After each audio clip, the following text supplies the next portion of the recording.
Chapter 9 imbibes a lot of the bhakti sadhanas, and that's what we're going to be seeing today. And so, chapter 9 starts beautifully with this deeper understanding of who Bhagwan really is.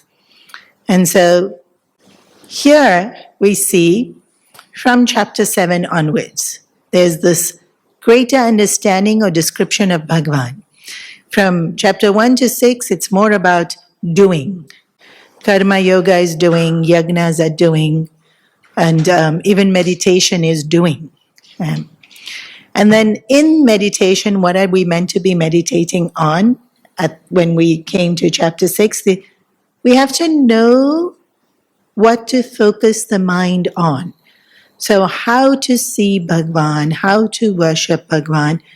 And so really, bhakti can only work the more we know and understand this divinity. If we think about any relationship in our life, even sometimes parents will get so anxious that, the kid is doing this and I don't know why they're doing this and I keep telling them, but they're not listening. And then something comes to light. Maybe some situation comes to light in school and that's why they're behaving away. Or sometimes it's a diagnosis. Maybe there's a health issue or maybe there's and then you think, And then the minute we know what was wrong, it's like half the problem is solved. Because we know, we understand, and now we know how to deal with. And this is just with any person.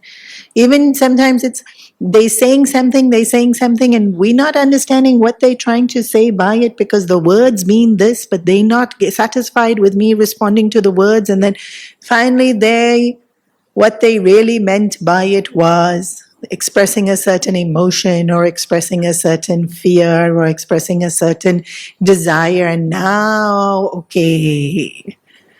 now that I've understood, that relationship becomes easier and potentially closer. Yeah? The more we understand someone, the stronger the relationship is. And in fact, that's how we would describe relationships. Like we'll say, we're really close. This person's like a sister to me, meaning that and even other people will describe the closeness of a relationship by, they finish each other's sentences. And that's indicating that they have such a good understanding of each other and they have such a strong rapport. And so the closer we feel to a person, the more we feel we've understood them, the more we feel they've understood me, and therefore there's feeling of close. And when there's constant misunderstandings, then the relationship is strained. So bhakti, essentially what is bhakti? Bhakti is my relationship with Bhagwan. And it has to be a relationship. Then only it's bhakti. Bhakti, of course, translates to love, but love has a direction in the way that we love. Of course, love can be a principle, but usually when you and I think of love, it's love who? Or love what? Right? If I just say I love, you'll say that's an incomplete sentence. And so usually we think in terms of the way everyday thinking, love has a direction, and bhakti is that love being directed to Bhagwan. And then the more I feel I know Bhagwan, only then can I truly love. And so in chapter 7, it's as though an introduction is started. Sri Krishna is saying, this is me. Even like when we go on dates, not that I've ever been on a date, but then you get to know the person by talking about yourself, and then they talk about themselves, then you talk about yourself, and then you talk about your experiences and your opinions, and that's how you get to know each other more. So here too, as though Bhagwan is telling us, let me tell you a little bit about me. And so that started in chapter 7. In chapter 10, there was a slight detour. Sorry, 8. Because he talks more about kalpas and creations and things like that. And then chapter 9, he comes back to this explanation of, this is me. In chapter 10, further, how you recognize me in the world around. In chapter 11, me in my entirety, Vishwarupa Darshan. And chapter 12, how Santa Mahatma, when they come to know me, what is their experience? And so that's that journey of the Bhagavan talking about himself in terms of chapter 7 to chapter 12. And so here we saw, I am, they are in me, I am not in them, they are not in me, I am the substratum allowing all of creation to happen. And then yesterday's verses we saw that all of creation, what's the word? And spins forth. Emanates is a good word, yes. Is propelled. Yes, the sense given in chapter 9 is more this like vastness, but it's, yeah, see, I'm not finding the right word. There's this, Bhagavan does this. Like a fisherman throwing out the net, or like a magician showing the ta-da, or it's like there's just a sudden all of creation, yeah, maybe an unveiling, all of creation in one go is thrown out. Yeah, there is an openness. I know because my hands are like this, you're all thinking openness. But I think it's the whole, like it's coming from me. And then there's so much there, but it's all first come from me. And so who am I? I am the one that creates all the worlds that exist. And now, there's a little bit of a pause on who I am, and it's more of this relationship. These next few verses are really focusing more on that. How to create that relationship? How do people connect with me? How do people think about me? And how do people come to know me better? All these are answered now in the next few verses. But we paused at that point where Bhagavan was talking about those who deny my existence. Then they fall into this spiral of indulgence and this kind of meaninglessness. And the word used is vain in this. It's like a waste, like a sense of emptiness is the word that comes to mind. That, you know, when we deny the existence of all that is beautiful and virtuous and good and divine, then we ourselves end up feeling this incredible emptiness. When we get lost, even if we believe in Bhagavan, but we've not nurtured that relationship and we ourselves get distracted and lost, and maybe it's with some particular problem that has come up and it's taken up my whole attention, or some relationship and I'm highly infatuated, or I'm, you know, it's a desire has taken over me and now I am full-fledged trying to pursue that desire. And so I neglect nurturing my relationship with Bhagavan, and I feel as that loss of that relationship in my life. Just like if I stopped and neglected another relationship, a spouse or a sibling, and then you think, where are they? I'm not feeling close, I'm not feeling connected. And for someone who doesn't even acknowledge the relationship altogether, then that void is so much more of that feeling of empty. Because that divinity it's within us. And so to deny it is denying a part of us. And so there will be a sense of conflict within us. And there will be a sense of disorientation or unease. And then the opposite of that now is being described, and we can do verse number 13 and 14 together. Yes? Everyone found it? Mahatmanastu mam partha. Not only acknowledge, but the word here is worship. Bhajante.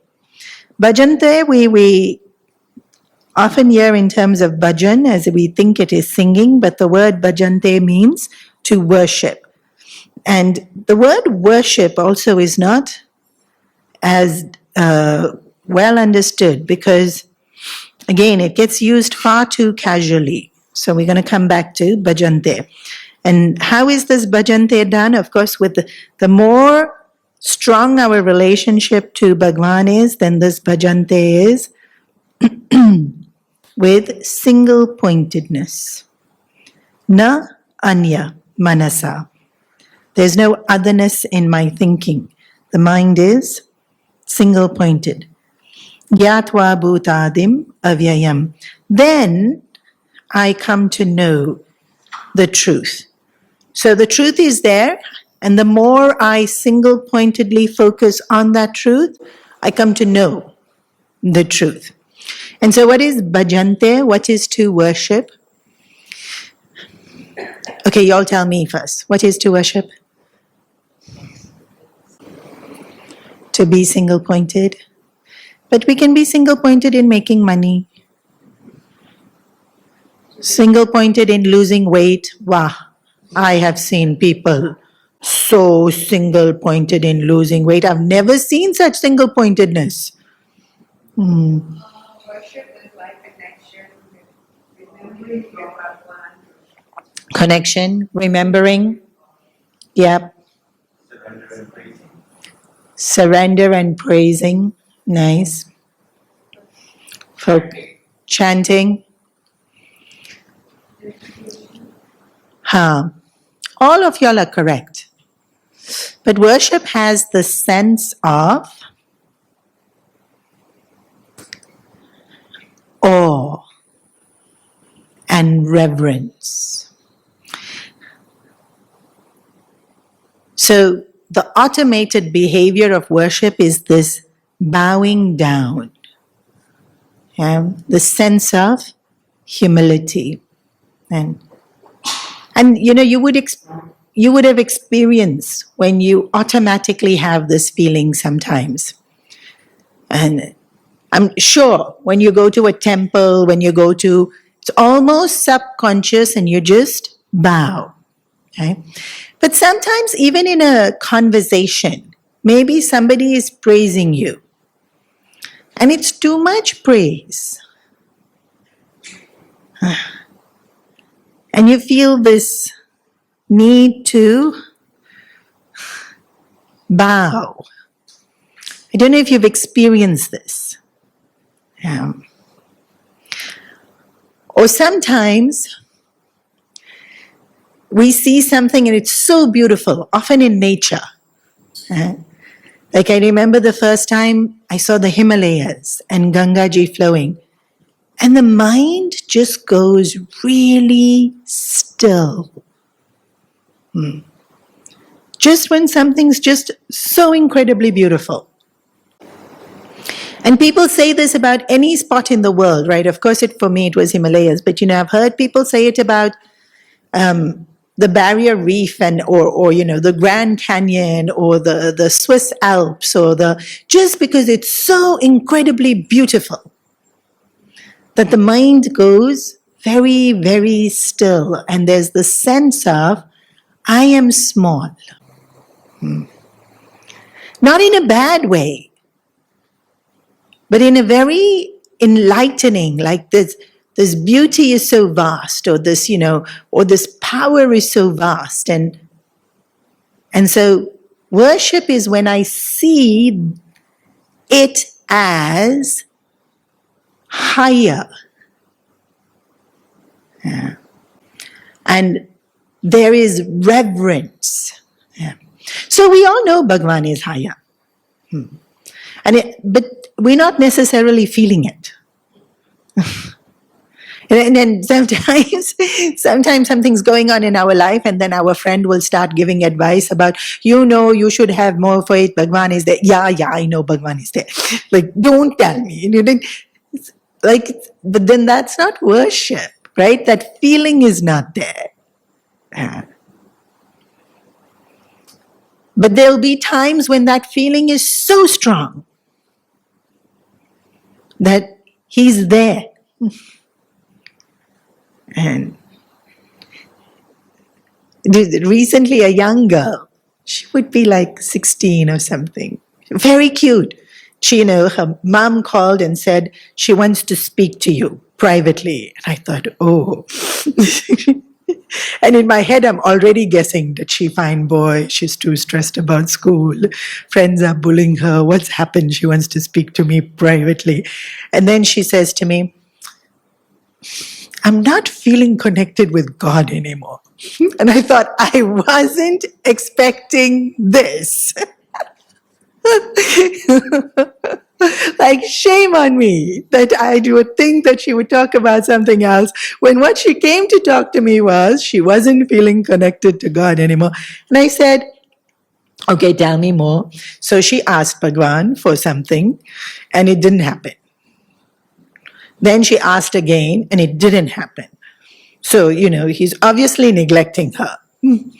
So I said, true. Let's give him a mindful now, shall we? And then it was really interesting because we kept talking. And then at one point, she said, he didn't answer my prayer. And I said, of course he answered. No, he didn't answer. I said, he did. He said no. And she stopped. We were walking. I do my steps. Anyone who knows me, I keep walking up and down. And she stopped walking. And she looked at me. And I was 2 steps ahead and I had to stop and look back at her. And he said no. I said, yeah, you didn't get it, right? That's a no. Oh. But no's an answer. Yeah. And then we kept walking.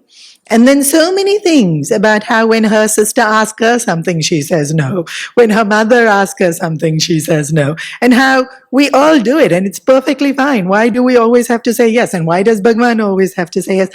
And by the end of it, she was giggling so cutely. And she said, this was the sweetest part. But will he accept me back now?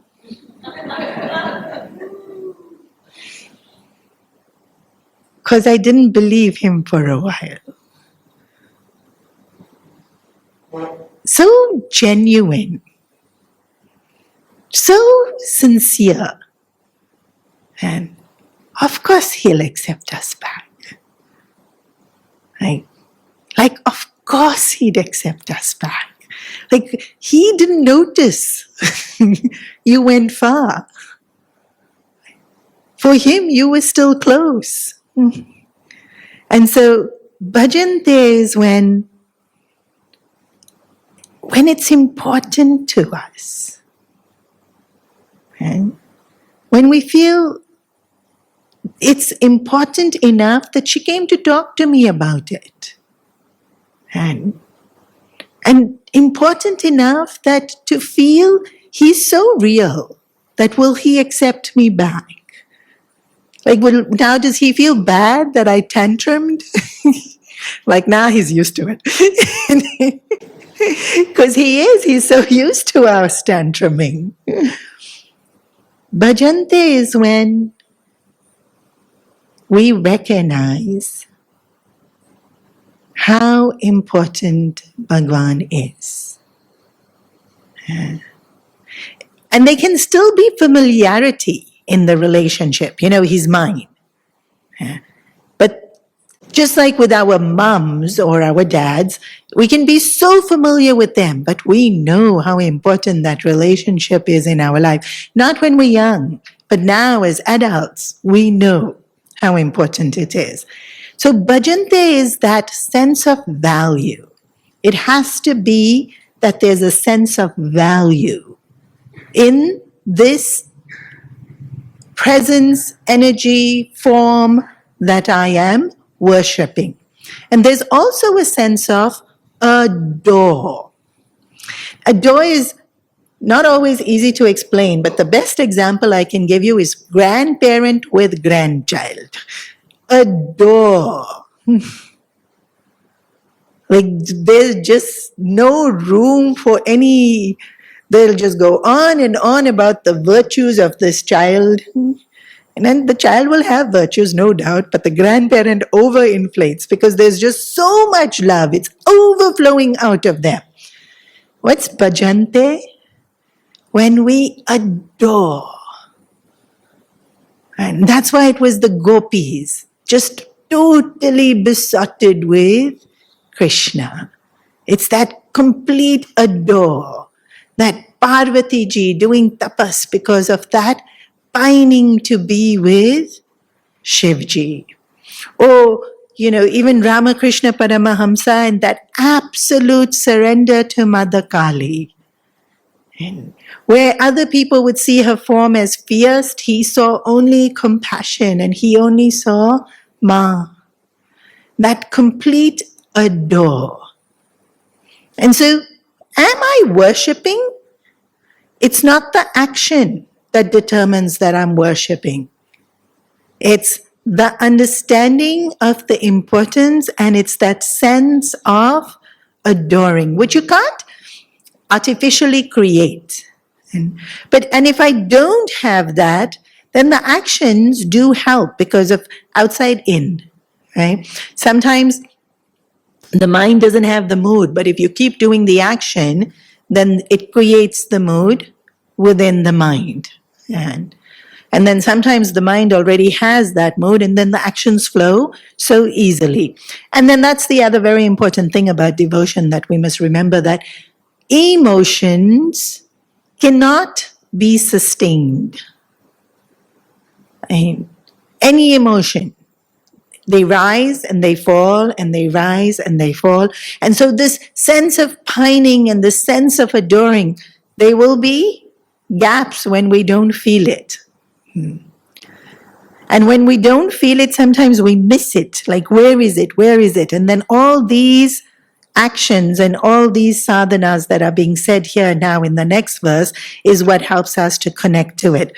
And so the first one was glorifying me, satatam kirtayanto mam. Kirtanam is to glorify. Kirtanam, again, we think is singing, but it's not singing, it's praising. And so today we use words slightly different. Today Kirtanam is when we sing the different names of Bhagwan. But actually those names are also glorifying. If we know what that name means, it's glorifying. And the Sanskrit names have such depth of meaning. So even like at any single one, even Krishna, and it's one who scrapes away our sorrow. And so it's to glorify. And then when we're talking about him, it's his beauty, so glorifying. It's his wisdom, it's his strength, it's his compassion. To glorify is not just speech, because here it's saying satatam. You can't be speaking all the time. So to glorify is to, like I said, bhajante, hold it in a place of value, but also to live a life that is glorifying too. And it's sad that I have to give an example of another culture. I wish I could give examples of our culture. But like if you say Japan, then already all of us have a sense of, what's the thing you associate with it? Discipline. Anything else? Cleanliness. And good quality. Right? Now imagine for Japan to have that connotation, everyone has to behave in that way. So what's Kirtayan?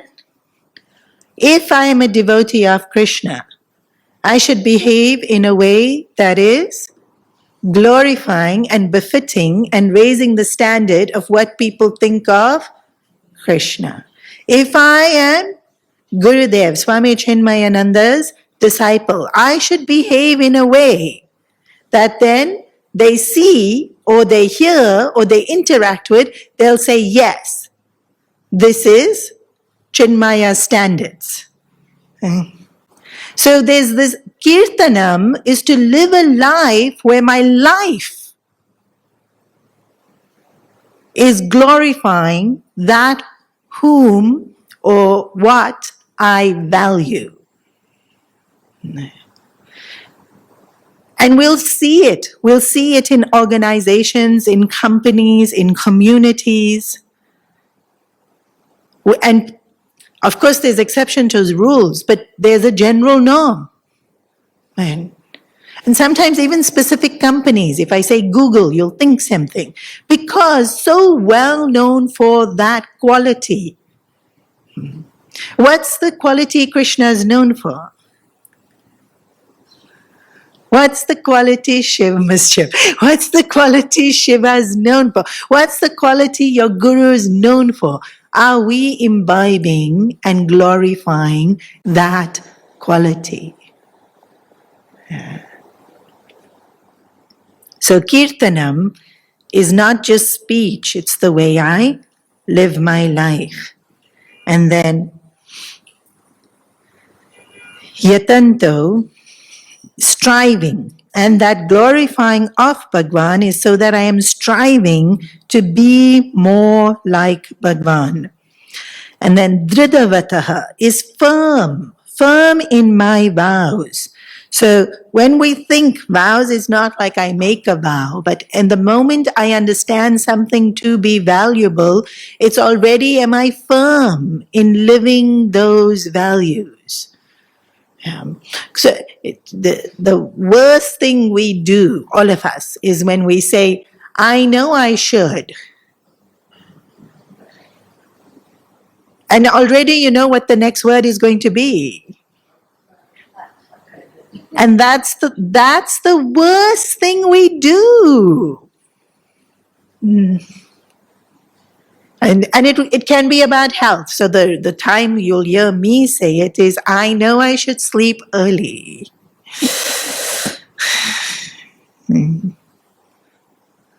But people will say it about so many things. I know I shouldn't get angry. I know I should come for satsang. I know I should be more attentive to the children. I know I should pay more attention. I know so many things we say it for. This is not Dhradavrataha. It means the mind is torn. The should followed by a but means mind is torn. Dhradavrataha means I am strong. You will not be able to shake me. Like if you are vegetarian and then somebody says, but there's only little bit meat in it, you can eat it. I didn't put much. Will you eat it? Or somebody will say, oh, there's nothing else. Never mind, just pick out the vegetables from it and eat it. Will you eat it? Some might. Yeah. And I'm not saying it's wrong if you do. But somebody who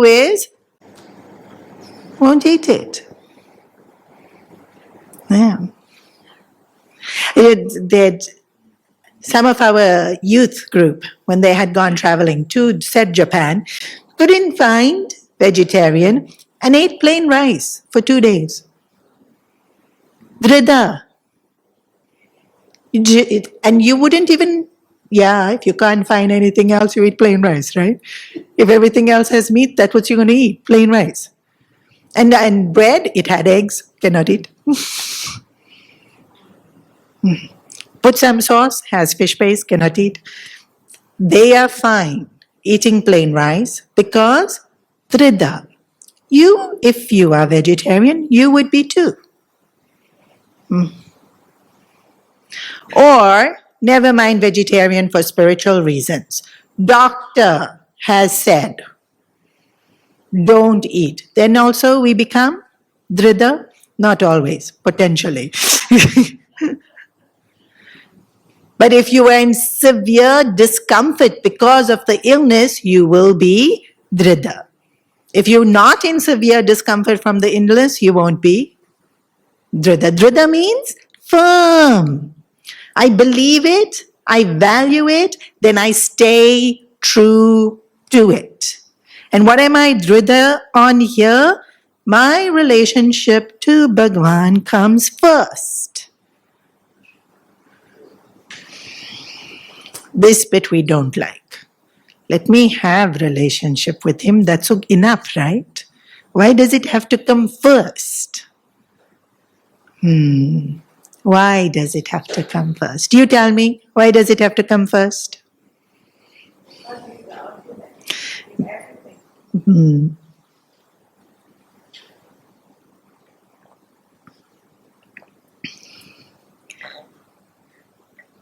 Last life.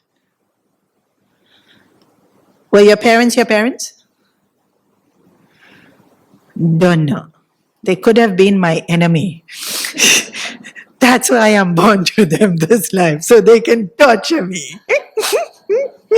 Some people might say that. I wouldn't say it. I'm very, very blessed with beautiful parents. But we don't know who they were last life.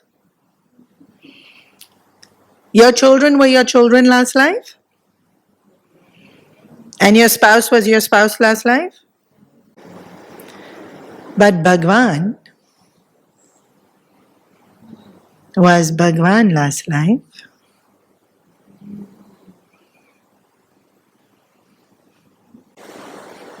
In so many lifetimes that you have lived, which has been your one constant relationship? And when this lifetime ends, it will at some point, which is the only relationship that I'll still have.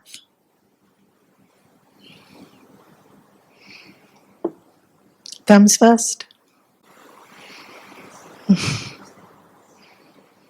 You know that saying in Hindi, Gar ka murgi. Bhagwan will be there, no? He's not going to reject me. So, since he'll just be there, what do? Go off. Get involved with samsar. Get involved with kama, krodha, lobha, moha, mada, matsarya. What are all those names? Desire, greed, anger, jealousy, and then so many more that are not in that list. Guilt, regret. Years we can spend being guilty and regretting.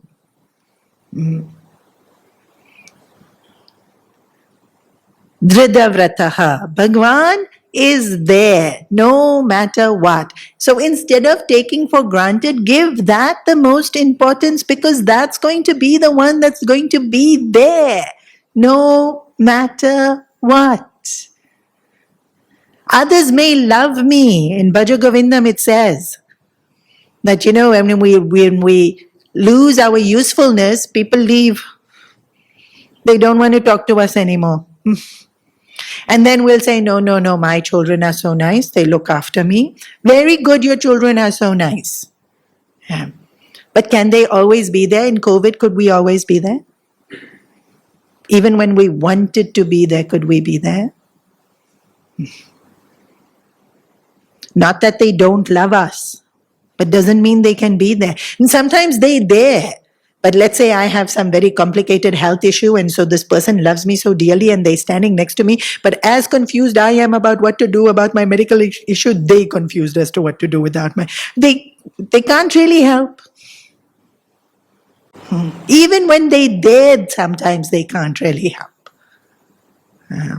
Or when we lose someone we love and another loved one is trying to console us, and then we get so irritated, leave me alone. Let me just grieve. And they trying so hard to be there. But this relationship, this one relationship, it never falters. And it's been there for lifetimes, and even after moksha, this relationship is there. Every other relationship, time. eats away. So, love never dies. So not to be very pessimistic or what's the word? Like not to seem that it's a horrible situation. When we love, love continues. But the relationship may not, because the person may not. And because that's not in our hands. Yeah. So here, Dhridavrataha. Satatam kirtayanto mam, to praise them with our every breath and to stay firm in investing in this relationship. Namasyanto. Namasyanto is to bow down. This, like I said, what does bhajanti mean? Bhajanti means, I want to bow down. And there's this incredible feeling of gratitude. And so I lower my head, but it's not a physical action. And actually when we lower our heads, when we bow down, there's an opening of our heart. It's not a physical, because of course when we bow down, everything contracts physically. But spiritually and emotionally, we know this. When we bow down, our hearts open. And there's this immense sense of gratitude. And sometimes in this bowing down, there's this surrender. There's this complete understanding of there's only so much I can do. And so the rest, I surrender. And actually I have to surrender, but we're not convinced we have to surrender. And so we don't. We hold on and we fight. But the moment we understand, everything goes better if I surrender. And the surrender is not a helplessness, but a surrender is I've done my very best now, and so now, here, you take. Because I've totally understood now, there's nothing more I can do. And so Namaskuru is this filled with gratitude, this filled with surrender. Remember, this list is how bhakti gets practiced, but also how bhakti gets cultivated within our hearts. And then, Nitya Yukta Upasate. And when we continuously think in this way, Yukta means we are united. This worship unites us continuously to that divine. And so we see here he's not talking so much about who he is so much anymore, but how we can relate to him. And that's why I started with saying chapter 9 is really so beautiful in terms of understanding bhakti. In verse number 15, Jnana yajnena chapyanye yatanto mam upasate.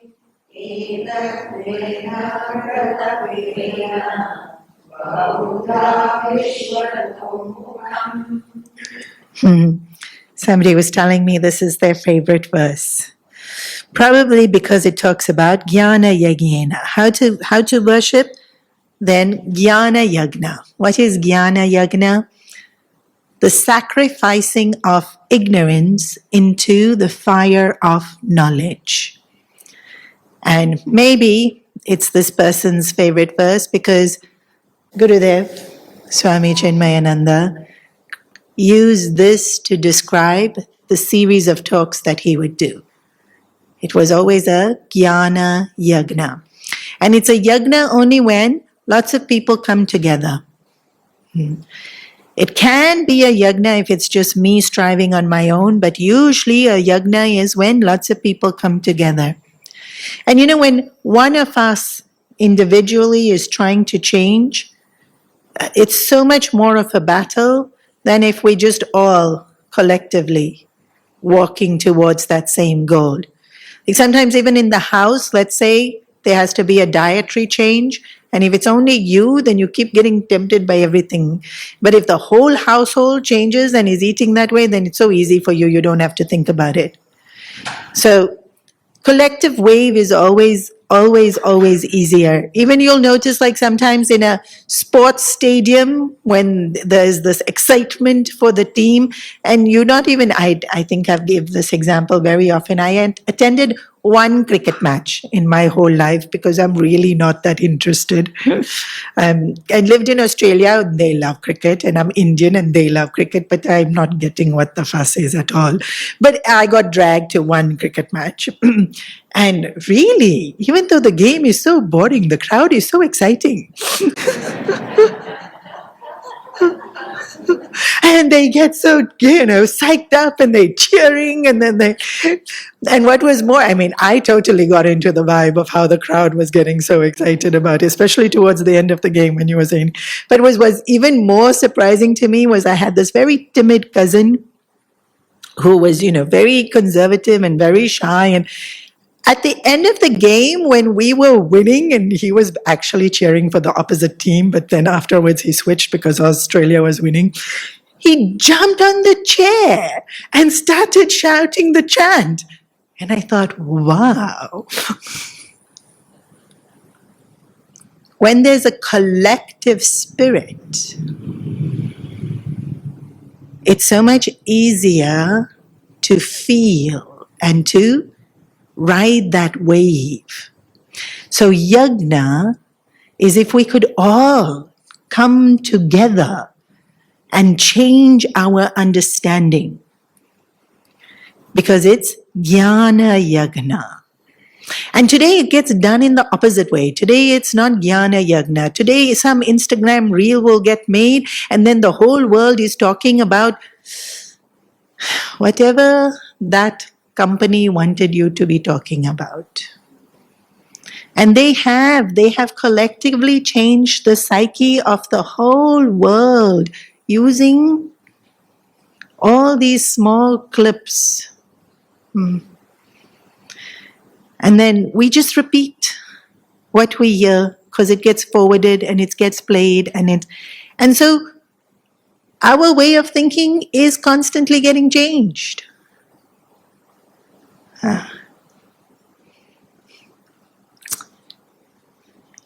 But the way in which our thinking will uplift us has already been given from the beginning of time. It's already here. The guidance we needed was already here. And so clear and so reliable. And so when we collectively come together to imbibe this knowledge, and the word has to be imbibe, not know, because we can quote to each other and we can advise each other, and then that makes no difference. Because just like you don't like to be lectured at, nobody else likes to be lectured at. And so if you say da da da da da da da, and then we're looking at them, and then what do? You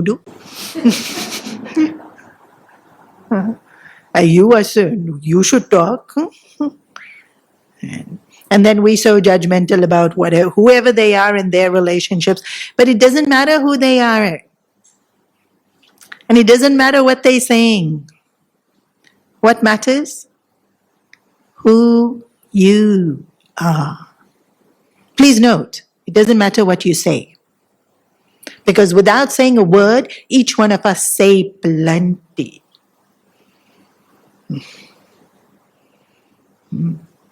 Like this sweet 16-year-old who came to talk to me, many of them come to the ashram. And then sometimes they will ask me, but it's okay, right? Sometimes if and they'll give some example of something that they want to do. Now be quiet.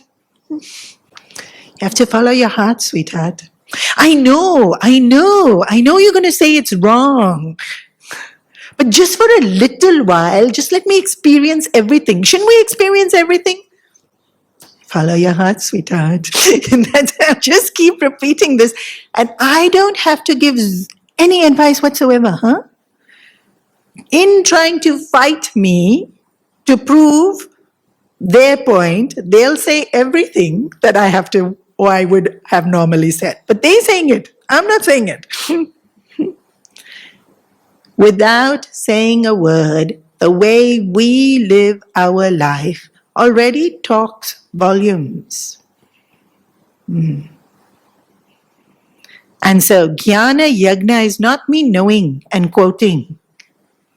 It's me living. You know, there's people who know all 700 verses of the Bhagavad Gita by heart.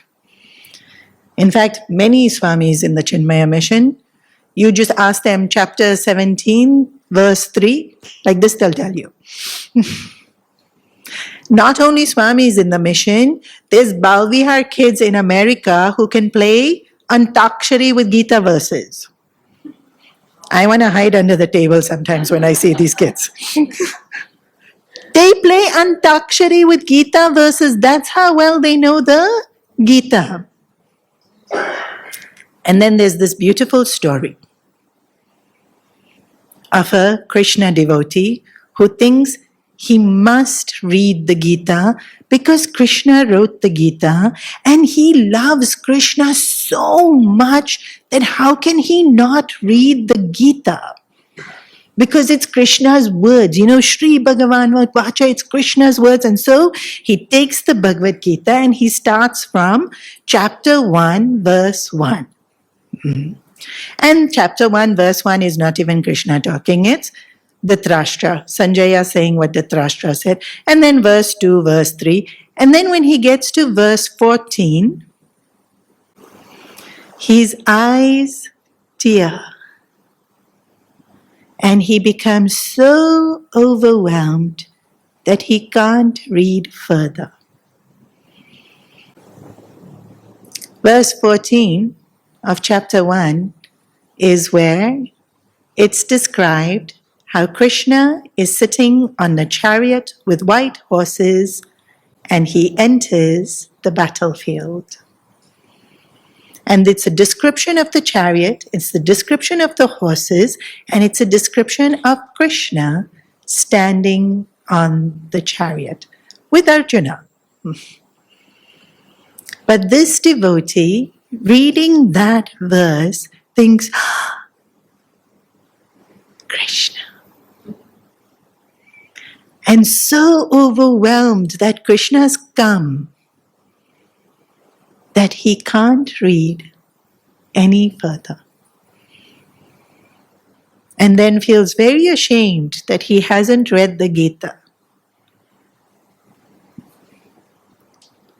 He's understood it better than some of those people who have memorized 700 verses.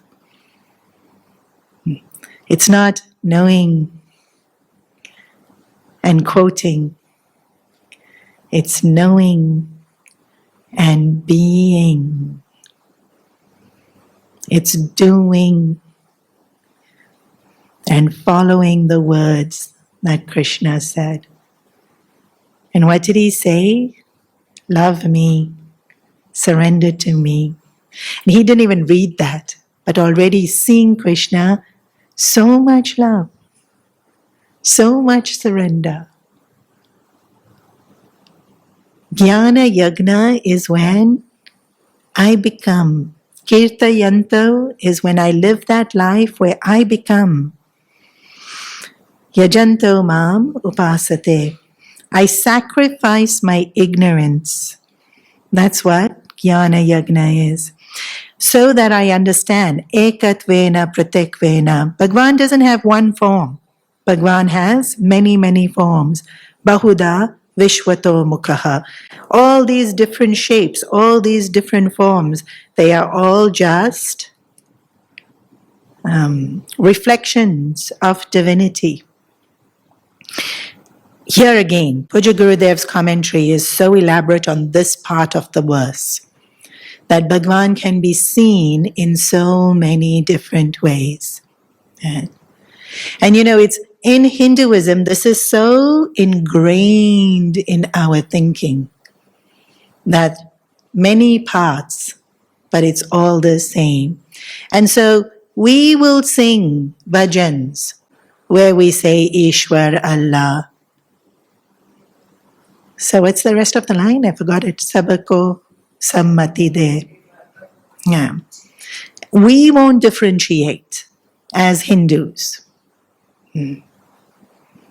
Because Gita is very clear. Bhagavan takes different forms. He took every form possible. You name it. Bhagavan's come as a turtle. He's come as a pig. Like, how much more does he have to do to show us? He can be absolutely anything and everything. And in Hinduism, we worship trees. And, today, now we celebrate Earth Day. Because we should respect the planet more. But then they look down at us for worshipping trees. If you worship trees, you don't need Earth Day. You already did it. We worship Go Maya. We worship Ganga Maya. Animals, rivers, mountains, plants. It's not Ishwar Allah. It's not so narrow. Can't see it as that. When Bhagavan says, I take so many forms, we have to see it as so many forms. All creatures, plants, and then no form. And so in the Vedic period, Bhagavan was worshipped as the elements, fire, space, earth.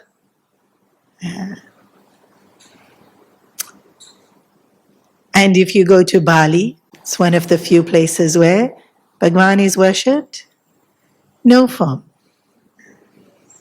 Their altar is empty. Because whatever you see there is already Bhagavan. How cool is that? If the altar is in front of a tree, then the tree you're seeing is Bhagavan only. I don't have to put a form. If the altar is showing you the street is Bhagavan only. I don't have to put a form. If the altar is showing you the sky and the clouds, that's Bhagavan only. You don't have to put a form.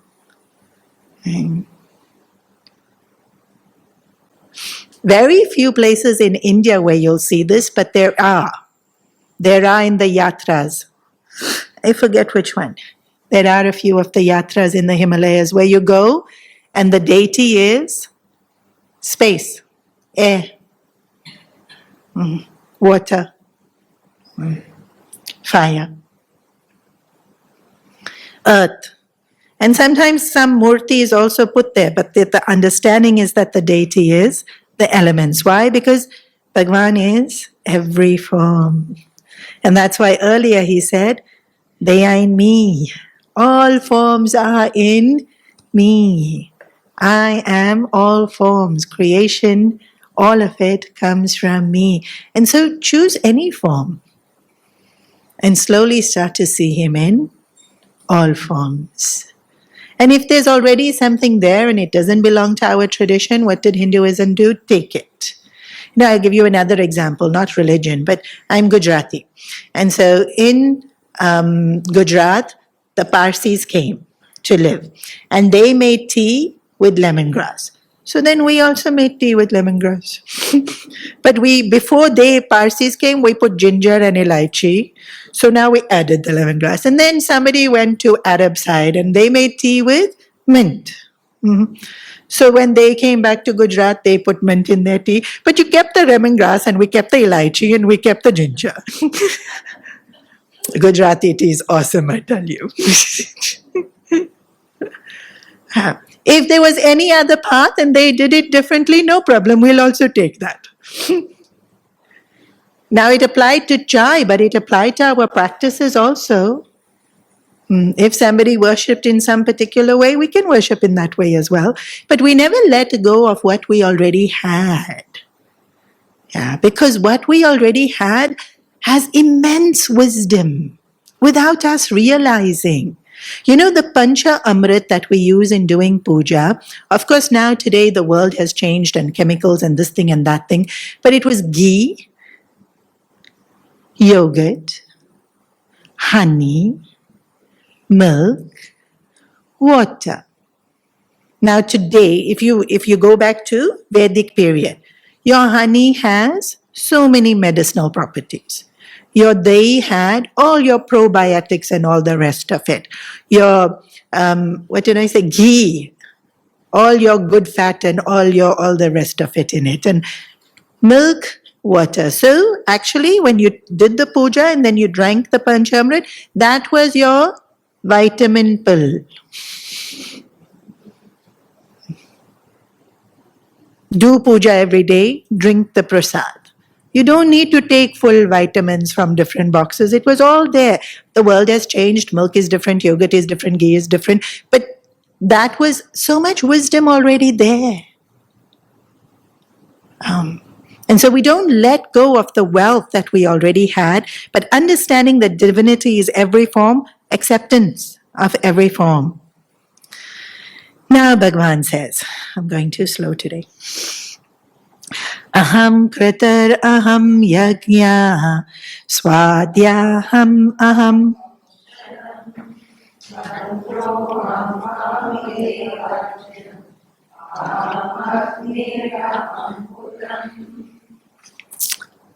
This verse is so profound.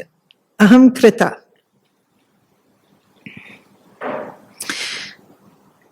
I am sacrifice. So I am the very worship ceremony. Aham yagna. Aham swadhya. Swadhya is the what we put into the fire.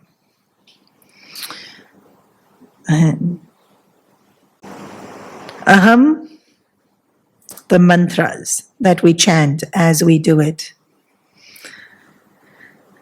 Aham, agyam, the ghee that we pour into the fire. Aham, agni, the fire that is there.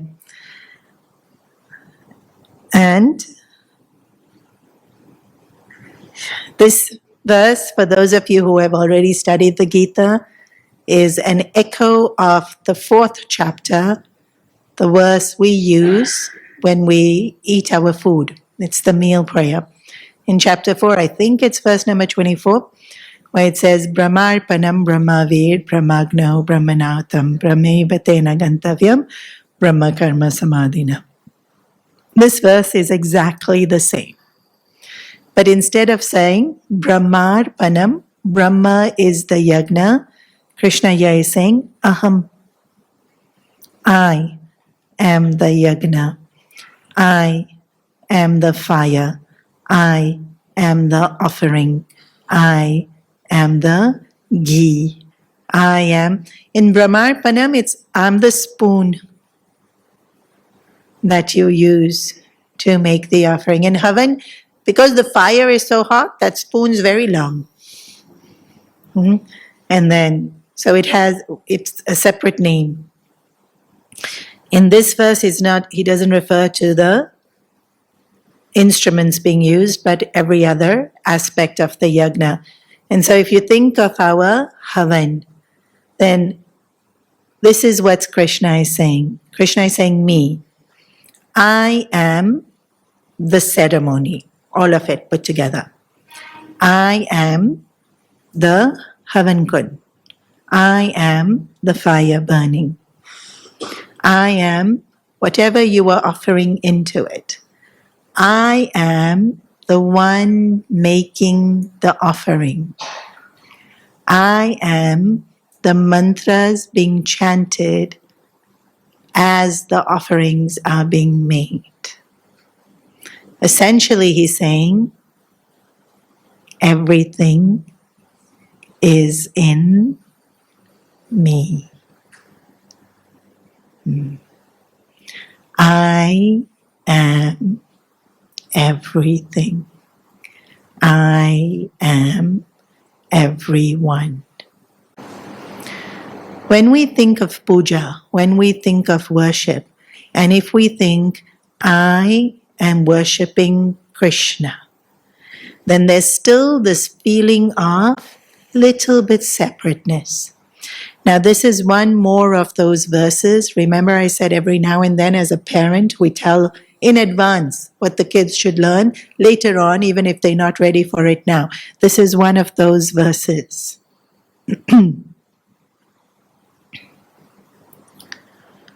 So,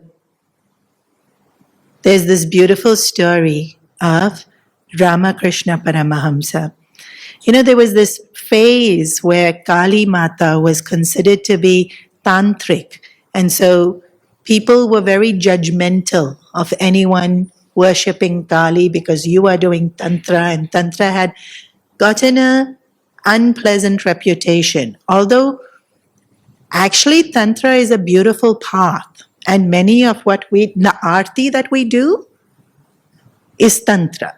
So there's nothing wrong. And then the mudras we use, but of course when it gets misused, and then when people don't understand that it's a misunderstanding and a misuse of something, then the whole name of that thing gets spoiled. And so there was this period where you couldn't say you were a Kali upasak. Upasak means somebody who worshipped Kali. You couldn't say it because you got terribly, terribly judged as being somebody who's tantric and they're not spiritual and corrupted and all of that. And Paramahamsa Ji adored Kali. And he couldn't not worship her. And so he would hide and do puja for Mother Kali. And now and sometimes when it's a secret relationship and then it builds even more of that connection and that value and that importance and so he would get so lost in worshipping. And so in a puja ceremony, and I'm sure we've done it here in the temple as well, we take the flowers, we hold it to our heart, we say Bhagwan's name, and then we offer the flowers to Bhagwan. And it's usually Bhagwan's name and ends with Namaha.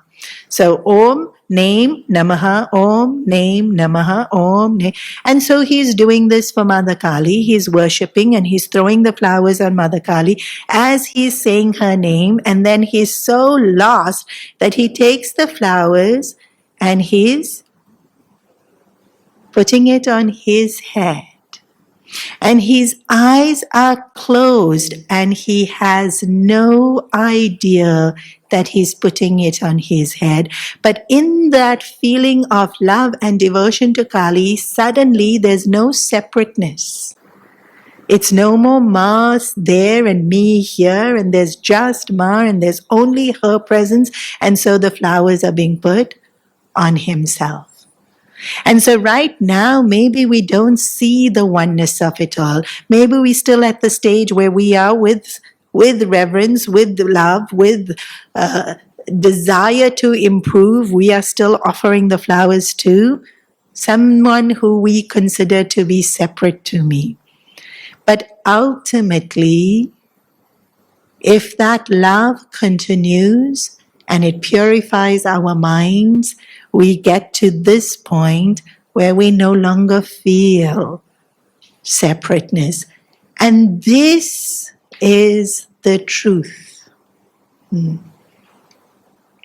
The separateness is a feeling,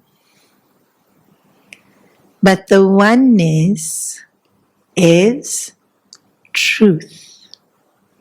Even if we're not able to hold the oneness, even if we just experience it fleetingly and then come back to feeling separate, the feeling of oneness is truth. The feeling of separateness is just me not completely surrendering yet.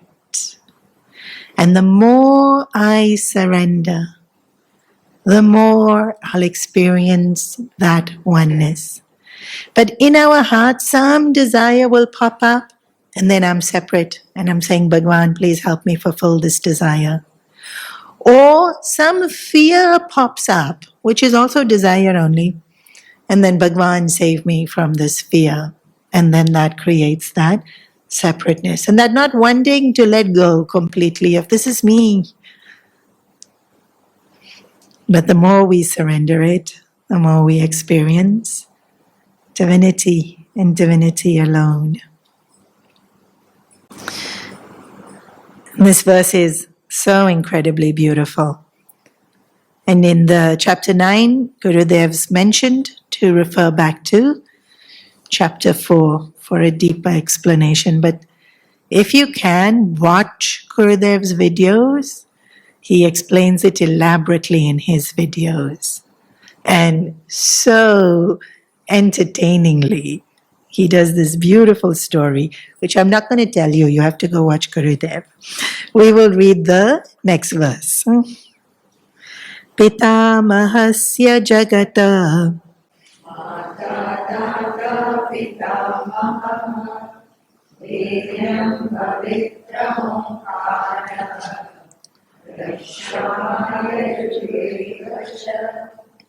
And so here he goes back to explaining who he is. I am. So first he explained, I am everything. And here now, Pitamahasya jagataha. I am the father of this world. Mata data pitamaha. I am also the mother of this world and the grandfather of this world. So Gurudev says, if you say he's the father of the world, then some clever kid in the Bal Vihar class will say, who's the mother? So he's already said, I'm the mother. And then who's his father? I'm the grandfather. Veda pavitram omkaraha. This is a section verse which I don't think I'm going to be able to go into. I am the Vedas and Omkar. Omkar is also explained in chapter 8. It's mentioned here again now, and it will be mentioned again in chapter 17. And this one word Om here, Pavitra, it purifies. And the volumes that can be spoken just on this one word Om. I have a book on my bookshelf that's this thick, all on the explanation of Om. There's no time to tell you. Whoever's coming next to Jakarta, they can talk on the beauty and the power of Om. I am Rik Sama and Yajurvedaha. So this is Bhagwan saying who he is. We're just going to focus on, I am the father of the universe, I am the mother of the universe, and I am the grandfather. Now why father and grandfather? Because whenever we say father, then we think further. Because it's cause and effect. So what was the cause? Bhagwan. Then what caused Bhagwan? And it's a very intuitive question. Without fail, every Bal Vihar kid will ask it if they're thinking and paying attention. Who's God's father? Because we all have a father. And then our fathers have fathers, and their fathers have fathers, so God must also have a father. And then to cater for that, we have Krishna. And he has Nanda Baba as his father, so kids can relate. And Vasudeva as his father. And there's beautiful books to depict those stories where you can relate to him as someone who's a kid like me, who has a father and a mother. But that's when Bhagwan takes form. But essence of Bhagwan is without form. And so how can form have without form have? There's no cause needed. And saying I am the father and the grandfather is just saying now there's no other cause. I am the causeless cause. Then this argument in logic, like what's the cause, is referred to as infinite regress. There's just no end to. When was the beginning? Even earlier Bhagwan said, I throw forth the worlds. And there's pralaya, and then there's creation, and then there's pralaya, and there's creation. And every single seeker on the path at some point in time will ask, When was the first creation and why? Why did Bhagwan create it? And when was the first desire? And when was the first vasana? And when was the first karma? Why did that first even start? Every single seeker will ask that question. And no answer is satisfactory. The answer that will be given is there's no first. Bhagwan is the causeless cause and existed before time existed. And so if Bhagwan existed before time existed, then of course first comes way after, because Bhagwan existed, time existed, and then first. And for some people this will be an okay answer, and for some people they'll be like, no. But why? When was the first and why was the first? This is Maya. Because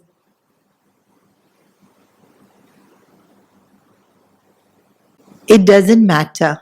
When a problem is created and already it's created, it doesn't matter why. It only matters now that we solve it. If I'm lost, what does it matter why? Or how? Sure, we can learn not to do it again. Learn not to do it again.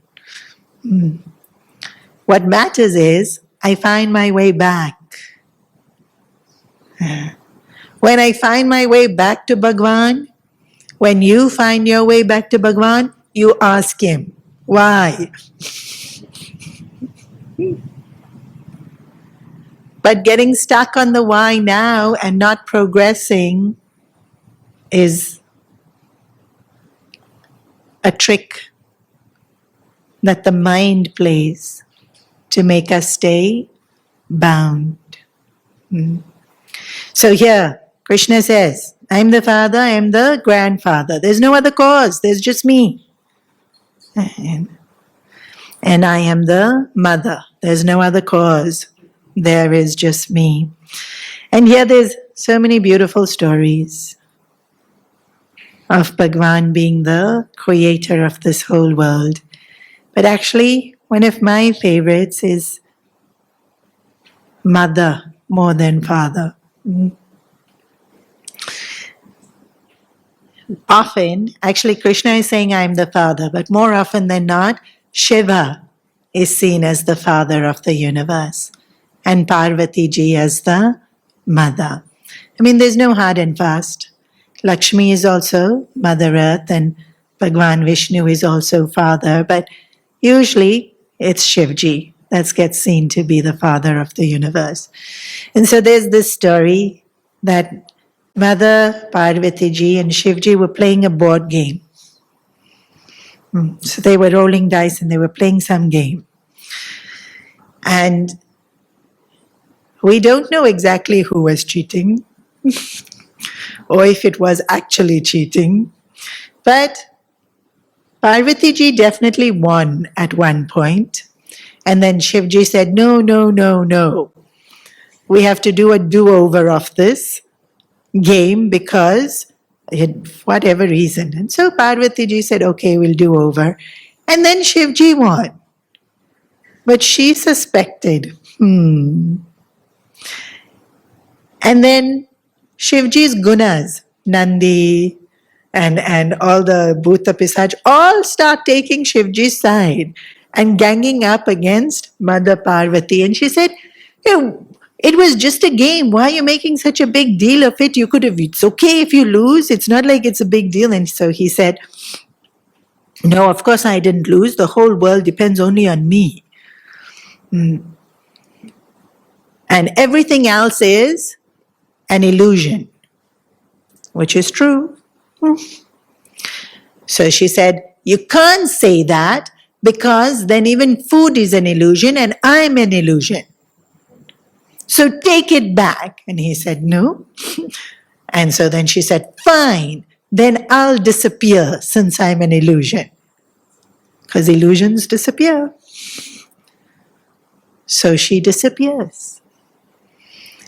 And all food on the planet disappears. Now it's true that everything's an illusion. But when we believe that we are the illusion of this body, we need food. And so all the devotees, even all the animals, started crying, pining with pangs of hunger. That mother, please, we're so hungry. I mean, we don't eat one meal, we get so hungry.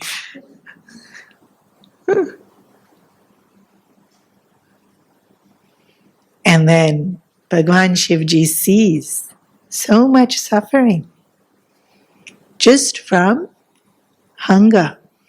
And he himself starts missing Mother Parvati. And Mother Parvati, hearing the prayers of all the devotees, comes in disguise and sets up a kitchen and starts cooking and starts feeding all the people.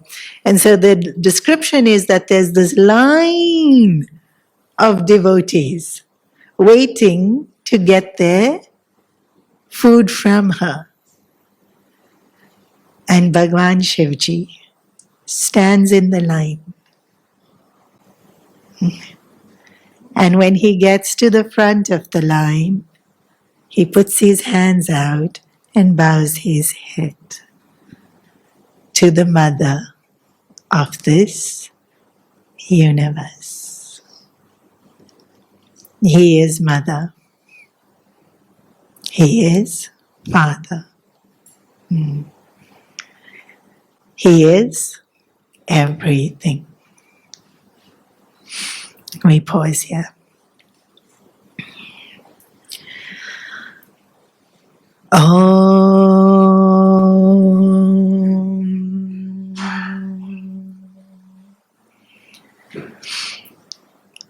Sarve bhavantu sukhina, sarve santu niramaya, sarve bhadrani pashyantu, ma kaschit dukha bhag bhavet, asato ma satgamaya.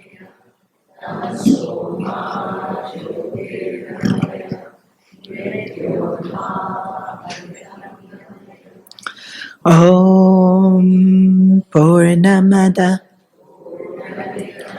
Purnat Purnamudachyate Purnasya Purnamadaya Purnameva Vashishyate. Om Shanti Shanti Shanti. Hare Om Shri Guru